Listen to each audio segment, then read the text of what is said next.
Hi, I'm Kurt Lovell from Lovell's Nursery, and today I'd like to talk a little bit about some summer flowering perennials, which would be a good addition to any perennial garden or any place that you would like a little bit of summer color. So I would like to point out a couple of these varieties and tell you a little bit about them.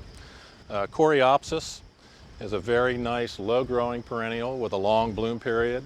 They come in several colors and easy to care for, and would make a great addition to the perennial garden. Cone flowers, which is a plant that's been around for a long time. The older varieties came in this purple color. Nowadays they come in a wide range of colors, peach, yellow shades, white. They come in tall varieties and short varieties. And again, they're a great addition to any perennial garden. Very long bloom period and easy to care for. Another plant that's worth talking about is Gaillardia. Gaillardia, for the most part, is a daisy type flowering perennial. Most of them are fairly short, within a foot to a foot and a half height, long bloom period, and again, easy to care for. Another couple plants that are worth mentioning is Lobelia, or cardinal flower. Very intense red color. A little bit taller perennial, so it should probably go in the background of a perennial garden. It's an excellent flower to attract hummingbirds. You can kind of tell by the tubular shape of the flower itself. Another good flower for attracting hummingbirds is Crocosmia.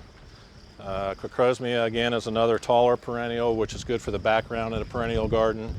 An excellent flower for attracting hummingbirds. An old standby, of course, is Black-Eyed Susans. Black-Eyed Susans nowadays come in several varieties, from dwarf varieties to taller varieties. And of course, it's the state flower of Maryland. Long bloom period, will bloom for a couple months. There again, an excellent flower for perennial garden. Some other plants worth mentioning, Russian sage. A very large perennial, will get up to 3 feet in diameter, up to 4 feet tall.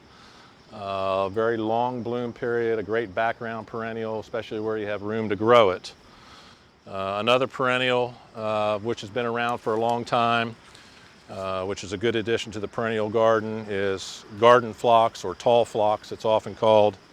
Nowadays there are many varieties, short varieties up to varieties that get 4 to 5 feet tall. Very long bloom period, and most of these are self-seeding, which means they will multiply in your perennial beds. A couple other plants worth mentioning, and although I don't have any in flower right now, are your perennial hibiscus. Perennial hibiscus get very tall in the 4 to 6 foot range. Large flowers, 6 to 8 inches in diameter. Very dependable perennial where you want something tall up against a fence, or somewhere where you need some tall background perennials. Summer flowering perennials are great plants, easy to grow. If you want some summer color, be sure you check some of them out. La la la, la la la la, la la la la, la la la la. Pardon me, I don't mean to stare, but you look so handsome over there. It's a shame that you're alone. Would you like